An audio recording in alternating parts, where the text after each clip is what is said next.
election happens, Yeah. June 11th, the results are out, and you are mayor. Right. Where are you going to take Mississauga? What are you going to be doing? So we're going to lower taxes. We're going to freeze everyone's taxes. We're going to lower them for low-income seniors and small business. We're going to build more housing, especially along transit lines and in transit stations, and build that missing middle, gentle density in order to boost our existing neighborhoods. We're going to make the community safer. We're going to focus on community safety, car thefts, break-ins, make sure we have the tools available to stop as much crime as possible. We're going to improve transit. We need more rapid transit around the city of Mississauga so people can get around. That means rapid transit lines to every corner of the city. That means upgrading the Dundas BRT to a LRT so that you can have a one-bum ride from Kipling around the downtown core of Mississauga. And then we're going to focus on building complete communities. That means making sure that we have a complete safe network in every little node around the city of Mississauga that is walkable, that is bikeable, that you can go move around on wheels, that has access to food, restaurants, grocery stores, so that people can really live in their neighborhoods and live in their communities. Let me ask you regarding the LRT. Yeah. It's a mess on the Ontario It is. Street It with is. the road gridlocks on the on that road and the bumps and all that kind of thing. What is the anticipation date for the completion date for this, and when it should start running? Supposed to be at the end of this year. Supposed to be. Okay. Supposed to be. Okay. It will not be. It Yeah, will I be can late. see that. It will be late. I think maybe the end of 25 or the beginning of 26. I think it'll be fully operational. Now, my plan would not take that long. So most LRTs we've announced it takes about 10 years. That's a long time. That's Yep. a decade. But the Dundas BRT right now, Bus Rapid Transit, Yeah. is already being designed as an LRT so that it will be upgradable in the future. I'm saying let's do it now because that's the most important stretch that we need in the city. But the rest of my transit plan is bus rapid transit around the city of Mississauga, through the Mississauga core, so because we can build it in years, not decades, and because it would cost much, much less than a subway or an LRT. Do we have an express bus from Mississauga to the Toronto Pearson Airport? Yeah. do. It's What's the number I can't for remember that? the exact number. I think it's the 100 or the 109. No, it's not the 109, but there is an express one There is that one. you can catch from City Center, and then it goes along the transitway into That's an express. It is doesn't an stop express. anywhere. No, it's an It's express. a non-stop to the yeah. airport. Yeah. There's an Okay. airport express that starts from City Center. So this LRT program Yeah. that got initiated by Bonnie Crombie when it started, Yeah. probably earlier a little than bit that, from Hazel, earlier yeah. than that from Hazel. It's going to be, what is the link? It's going to link from what part to what part of the city? So it starts in Port Credit, right. That's the lake shore. That's at Lakeshore at the bottom. Okay. Right next to the Port Credit GO station. Okay. Right, which is great. It's an intermodal hub, and it's going to go north. I believe 19 stops, right to Steeles, so the border of Brampton. But the province also announced that they are bringing the loop back in. So there was a downtown loop initially in the first design. They left it in, then they took it out, and then they put it back. The downtown loop. So as you go north along here, Ontario, from Port Credit, it would then turn on Rathburn. Right. It would turn on Rathburn. It turns now on Rathburn, even Okay. without the loop, Okay. to go pick people up at the city center terminal. But the loop would then continue along Rathburn, probably down Confederation, because we want to expand the loop and hit, the M City Towers, which is going to have an 80-story tower Yeah, in yeah, Mississauga, yeah. and then come back across Burnhamthorpe, and then back north along here, Ontario. Okay. Yeah. And it's going to connect with you were talking about the Toronto, city of Toronto? No, City of Mississauga. City of Mississauga. Okay, My plan would be to expand the LRT to go from Kipling to here, Ontario. Yeah, that Along would be Dundas. ideal, so you can catch That's right. the other train to the And downtown. then you would catch them together, right? And you could have a car that does the loop. And actually, this is what I say is fixing a 40-year mistake. Because 40 years ago, the province offered Mississauga a subway, fully funded subway, Yeah. from Kipling into the downtown core of Mississauga. And we said no. We actually said no twice. So at the time, we thought we were a very car-centric, car-oriented city and that we would never change. As we've grown up as a city, we've realized that we need to give people options. And so when I say we need more transit, we need more bike lanes, we need more walkability around the city, I'm not trying to attack cars. People have the choice to use cars. But the problem in Mississauga right now is you only have a choice to use cars because transit is not reliable enough, it's not fast enough, it doesn't go everywhere that you need to go in the city of Mississauga. Biking is not safe. Most of the time you're sharing the lane on the road, it's not safe, separated, and you don't have enough of a walking network around the city. So you're forced to take your car. What we need to do is build the network enough for cycling, for transit, for walkability, so that you get to pick what is the best option for you to get around the city. So, what sort of relationship you have with the Premier? I've met Premier Ford a few times. I've met a lot of his cabinet ministers even more. I play soccer with some of them here in Brampton on occasion, and I've got a good relationship with them. Yeah. I mean, if you do get elected, yeah. you need to create that bonding with the Premier. Absolutely. 100%. Yeah, but the Premier shares, I think the great thing about both the federal government and the provincial government right now is that we share a lot of the same priorities. And I think the priorities of Mississaugans are not just distinct, but like universal across the country and across Ontario. We need affordability, we need housing, we need safety, right? Both levels of government agree that we need those things. And both levels of government, politically speaking, also understand that Mississauga is key to their success, right? You don't win majority governments without Mississauga, provincially or federally. Yeah. So we need to have good relationships with them, and we need to remind them that in order for them to win, they need to treat Mississauga well. Now, a lot of people who are our viewers, some of them, there are new viewers to Voice of Toronto TV, brand newcomers to Canada, new immigrants. Yeah. Who can vote in these elections? So, very important. Yeah, you have to be a Canadian citizen. Okay. You, most of the time, need to be a resident of the city of Mississauga. Okay. However, if you own property in the city of Mississauga, you can still vote. You can still vote.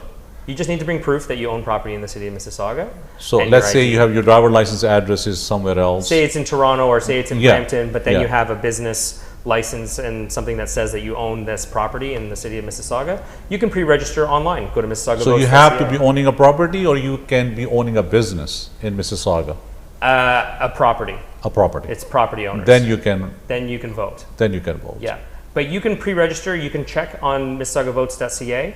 And then if you're not on the list, you can add yourself to the list. Yeah. And so the people who are newcomers to Canada, they have to wait till become citizens to vote. That's right. In these elections. That's right. The permanent resident status people, they cannot vote.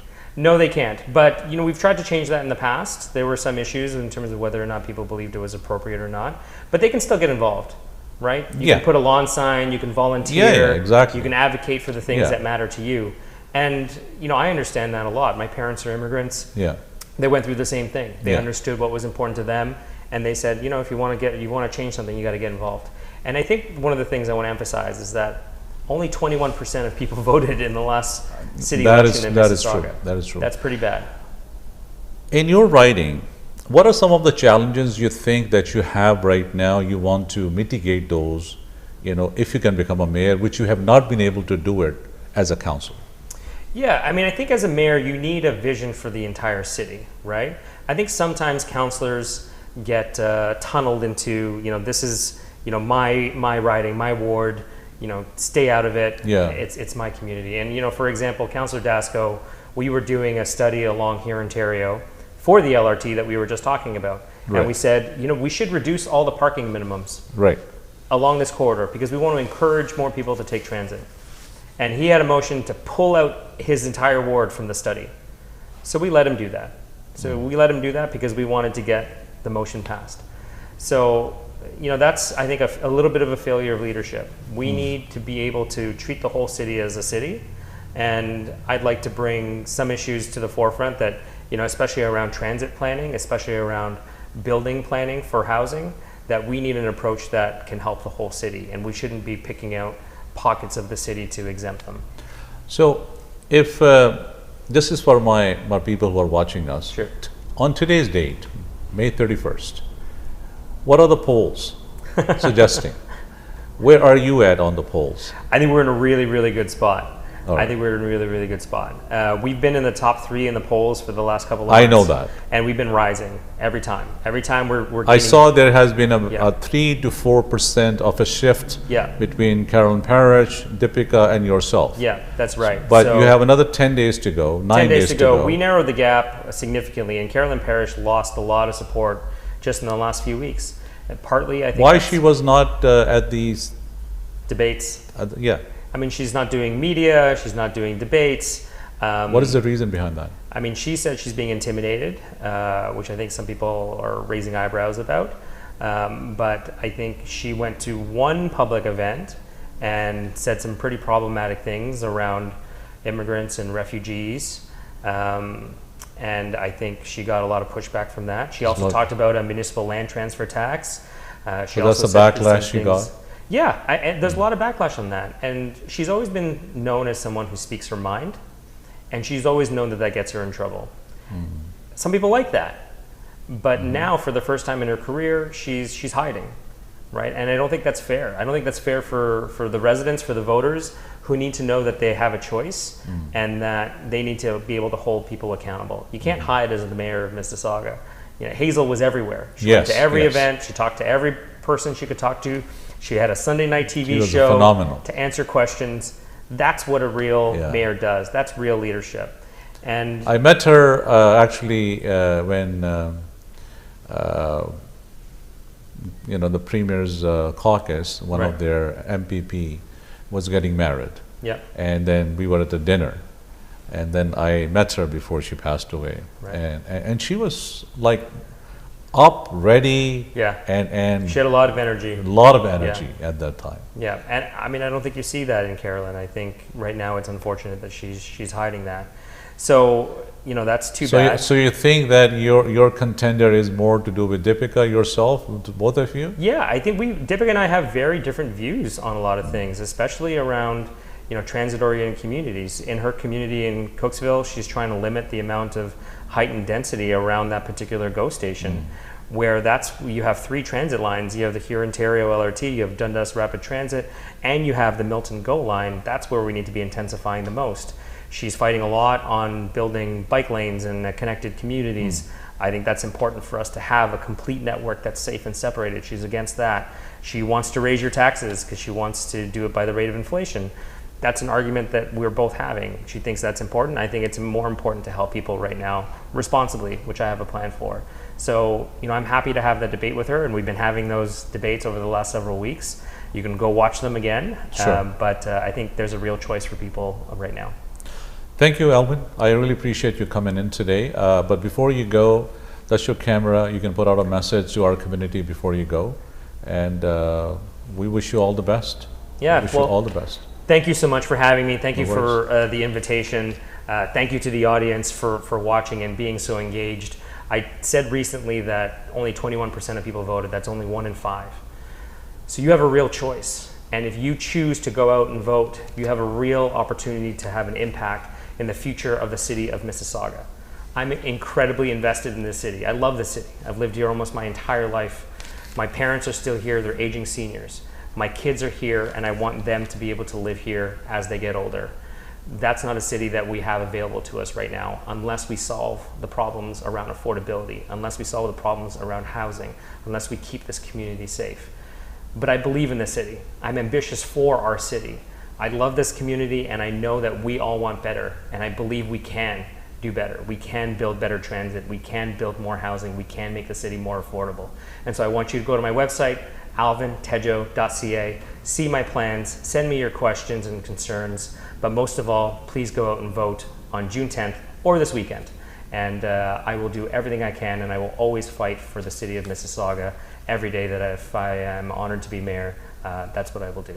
Thank you, Alvin. I really appreciate that. Viewers, this was another candidate with us tonight, but we're going to have another candidate next week. But again, like he said, tomorrow advance polls open, and that's on June 1st from 10 a.m. to 6 p.m. and go on. What is the site that need to go on to find that where they can go to vote? MississaugaVotes.ca. MississaugaVotes.ca. Yeah. MississaugaVotes.ca, that's the website you need to go on. I'll come back to you next week. Till then, a very good evening, very good night, and thank you for watching Voice of Toronto Television. Bye bye for now.